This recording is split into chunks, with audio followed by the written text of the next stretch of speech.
बिहार विधानसभा चुनाव को लेकर तैयारियां जोरों पर हैं। नेताओं की लगातार प्रतिक्रिया सामने आ रही है। वहीं इसी बीच तेजस्वी यादव ने केंद्रीय गृह मंत्री अमित शाह को पत्र लिखा है। गृह विभाग को भेजे गए पत्र को तेजस्वी ने अपने एक्स हैंडल से शेयर किया है।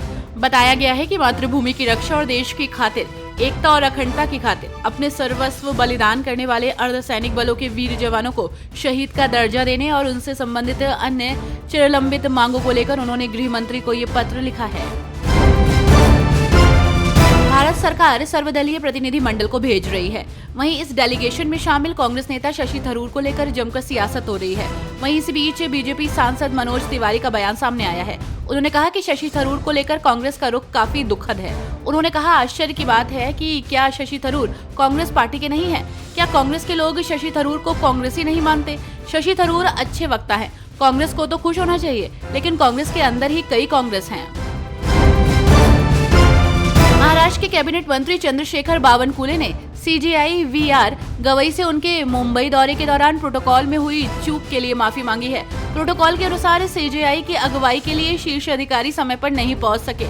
मुख्यमंत्री देवेंद्र फडणवीस ने भी इस घटना पर ध्यान दिया है। हिमाचल प्रदेश के मुख्यमंत्री सुखविंदर सिंह सुक्खू इन दिनों लगातार एक्टिव मोड में नजर आ रहे हैं। राज्य के विकास के लिए निरंतर प्रयास में जुटे हैं। तो इस बीच खबर है कि वो मुख्यमंत्री सुखविंदर सिंह सुक्खू 22 मई को दिल्ली आएंगे। वे 16वें वित्त आयोग के अध्यक्ष से मिलकर राजस्व घाटा अनुदान बढ़ाने का आग्रह करेंगे। साथ ही वो पीएम मोदी से भी मुलाकात कर सकते हैं, क्योंकि उन्होंने पीएम से मिलने का समय मांगा है। शिवसेना UBT नेता आदित्य ठाकरे ने भाजपा पर आतंकवाद के खिलाफ एकजुटता के बीच राष्ट्रीय सुरक्षा का राजनीतिकरण करने का आरोप लगाया। उन्होंने पार्टी प्रतिनिधि मंडलों द्वारा वैश्विक संपर्क की आवश्यकता पर सवाल उठाया और पहलगाम आतंकी घटना पर जवाब मांगा। शिवसेना UBT नेता आदित्य ठाकरे ने कहा, हमारा रुख पहले दिन से ही स्पष्ट रहा है। पहले दिन से ही सभी विपक्षी दलों ने एक स्वर में कहा कि हम प्रधानमंत्री के साथ हैं, क्योंकि हमें पाकिस्तान को दिखाना है कि हमारी ताकत क्या है और हम आतंकवाद के खिलाफ लड़ते रहेंगे और साथ रहेंगे। महाराष्ट्र में मंगलवार को महायुति सरकार के मंत्रिमंडल का विस्तार हुआ है। मंत्रिमंडल के विस्तार को लेकर आयोजित एक कार्यक्रम के दौरान NCP अजीत गुट के कद्दावर नेता छगन भुजबल ने मंत्री पद की शपथ ली।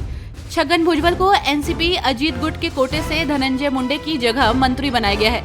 इस दौरान महाराष्ट्र के मुख्यमंत्री देवेंद्र फडणवीस, उप मुख्यमंत्री एकनाथ शिंदे और अजीत पवार भी मौजूद रहे।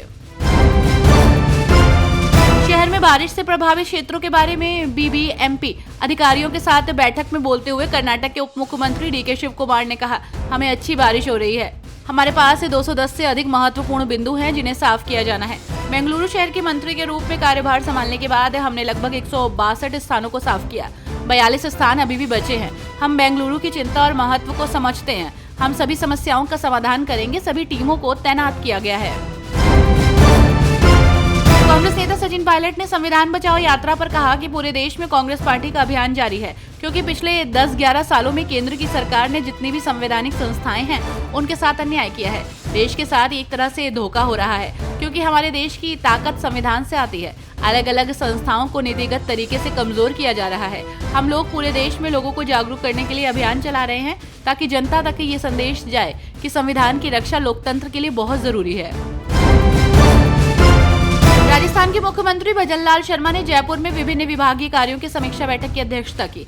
बैठक में कई अहम मुद्दों पर चर्चा की गई। इस दौरान कई विभाग के अधिकारी मौजूद रहे। बैठक के दौरान मुख्यमंत्री भजनलाल शर्मा ने अधिकारियों को जरूरी दिशा निर्देश दिए। भाजपा नेता स्मृति ईरानी ने ऑपरेशन सिंदूर की सराहना करते हुए इसे देश की प्रतिज्ञा बताया। उन्होंने कहा, ऑपरेशन सिंदूर हमारे देश का प्रतीक है, प्रतिज्ञा है। ऑपरेशन सिंदूर सिर्फ हमारे सशस्त्र बलों का मिशन नहीं है, बल्कि आतंकवादियों को संदेश है कि जब भी वे देश की महिलाओं पर बुरी नजर डालेंगे, पूरा देश, भारत सरकार और भारतीय सशस्त्र बल महिलाओं की रक्षा करते हुए नजर आएंगे। हम देश की उन सभी महिलाओं के सामने नतमस्तक हैं जिनके बेटे और पति हमारी मातृभूमि की रक्षा कर रहे हैं।